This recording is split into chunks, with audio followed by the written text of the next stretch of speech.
भगवत गीता से ज्ञान मिला, रामायण से मिले श्री राम, भाग्य से हिंदू धर्म मिला और विविधता से हिंदुस्तान। ये समय हिंदुत्व का समर्थन करने का है, पर ये बोध रहे असहिष्णु कट्टरवाद हिंदुत्व का कतई नहीं। नमस्कार, मैं हूं अनुजा और स्वागत है आप सभी का। और आज बात एक फिल्म के गाने पर उठे विवाद को लेकर। कृपया व्यक्तिगत लाभ को भूल जाइए, राष्ट्र और सनातन धर्म के बारे में सोचिए।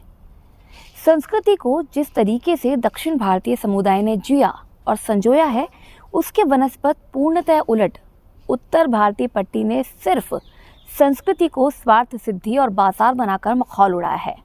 और सबसे ज्यादा शोर तथाकथित हिंदुत्व का यहीं से उठता है, जबकि सांस्कृतिक पतन भी इस क्षेत्र में हो रहा है। दोनों पांव पाश्चात्य सभ्यता में रखकर अपनी सभ्य संस्कृति और संस्कृत भाषा का मखौल उड़ाकर हिंदुत्व के नारे लगाने से ना तो संस्कृति बचनी है और ना ही संस्कार। इसी तरीके से बिना सोचे समझे अगर बॉयकॉट चिल्लाते रहेंगे तो सिर्फ और सिर्फ एक मोहरा बनकर रह जाएंगे। विरोध है तो पूर्णतः विरोध है, चाहे फिर शाहरुख दीपिका हो या अक्षय कटरीना, रवि किशन हो या मनोज तिवारी हो, पवन सिंह हो, आम्रपाली हो या फिर अनिल कपूर हो, अनुपम खेर हो या फिर बच्चन जी ही क्यों ना हो।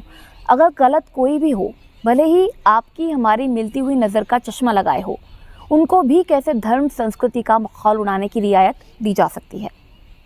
बॉयकॉट सूचना और प्रसारण मंत्रालय, बॉयकॉट सीबीएफसी कोई क्यों नहीं कहता।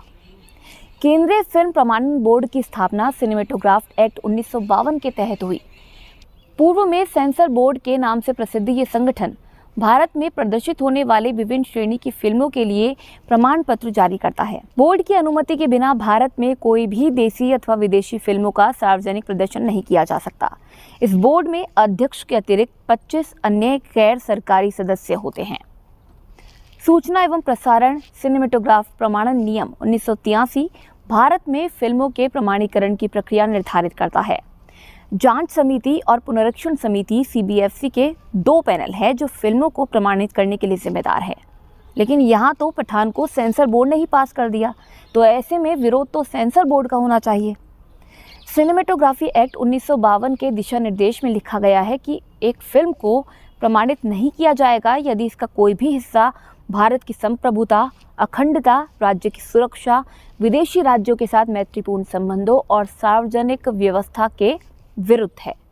बोर्ड इस तथ्य पर गौर फरमाता है कि कहीं फिल्म के कंटेंट के कारण अदालत की अवमानना और किसी चीज़ की मानहानि तो नहीं हो रही है। फिल्म का समाज पर क्या प्रभाव पड़ेगा, इसका अवलोकन सेंसर बोर्ड करता है। तो सवाल ये है कि पठान के खिलाफ हो रहे विरोध प्रदर्शनों के पीछे असली वजह क्या है। जिन मंत्रियों को नीति को लेकर बहस करनी चाहिए वो गाने की आलोचना में व्यस्त है। लग ही नहीं रहा कि ये वही देश है जिसके संविधान में वैज्ञानिक चेतना की बात कही गई है।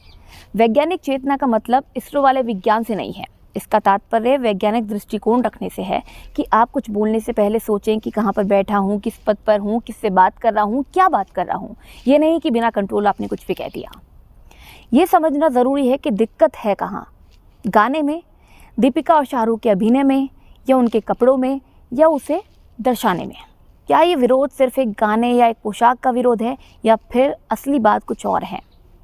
अब बात गाने की जिसका टाइटल है बेशरम रंग। Shahrukh Khan Kolkata international film festival में शामिल हुए और उन्होंने कहा कि जिंदा है हम। फिल्म के बॉयकॉट की मांग और गाने पर उठे विवाद के बीच ये शाहरुख खान का पहला बयान था। उन्होंने किसी का नाम नहीं लिया, लेकिन इशारों में बहुत कुछ कह दिया। ये फिल्म पहले कुछ चुनिंदा लोगों की ही जानकारी में थी, पर बॉयकॉट के हल्ले में मुफ्त की प्रचार सामग्री जुटा रही है। सोशल मीडिया पर सबको कहने सुनने की आज़ादी है। कहने वाले कुछ भी कह सकते हैं और ऐसा कहने वालों को कई लोग फ्रेंच एलिमेंट कहकर खारिज भी कर सकते हैं। राजनीति अपनी जगह है, मगर सवाल यह है कि क्या वाकई सिर्फ एक गाने के सीन पर इतना विवाद। पहले भी कई ऐसे गाने हैं जिनमें हीरोइन ने भगवा रंग के कपड़े पहने हैं। एक गाना तो अक्षय कुमार का ही है जिसमें कटरीना कैफ के साथ दे दनादन का गाना गले लग जा, जिसमें कटरीना ने भगवा रंग के कपड़े पहने हैं। अक्षय कुमार की ही एक और फिल्म है भूल भुलैया। इसके टाइटल ट्रैक में अक्षय और दूसरे कलाकारों ने न सिर्फ भगवा पहना हुआ है बल्कि कुछ मालाएं भी दिखती है जिनका इस्तेमाल धार्मिक कामकाज के लिए होता है। रंगीला के तन्हा तन्हा यहाँ पे जीना गाने में उर्मिला ने भगवा रंग की ड्रेस पहनी हुई है। मैंने प्यार क्यों किया के गाने लगा लगा रे में सलमान खान के साथ सुष्मिता सेन ने भगवा रंग की साड़ी पहन रखी थी। बीजेपी सांसद रवि किशन निरुआ, मनोज तिवारी के पुराने गानों की तस्वीरें निकाल कर देख लीजिए जिसमें हीरोइन ने भगवा रंग के कपड़े पहन रखे हैं। लेकिन सवाल यह है कि जब पहले विरोध नहीं हुआ तो अब क्यों? रंग को धर्म से जोड़कर देखना और उसे बिना बात के उछालना, ये कैसे सही हो सकता है? रंग को सिर्फ रंग रहने दिया जाए, उसे धर्म क्यों बनाया जाए? शास्त्रों में या संविधान में क्या ऐसा कहीं कहा गया है कि भगवा पहनकर नृत्य नहीं किया जा सकता?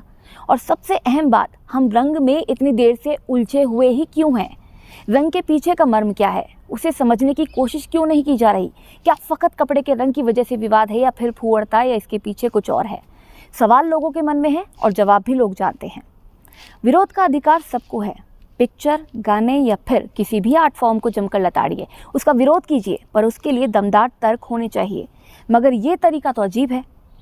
क्या विवेकानंद का देश इतना तर्कविहीन हो गया है कि उसे किसी के भगवे रंग के छोटे कपड़े पहनकर डांस करने से तो आपत्ति हो और किसी को ये सब करने की पूर्णतया छूट?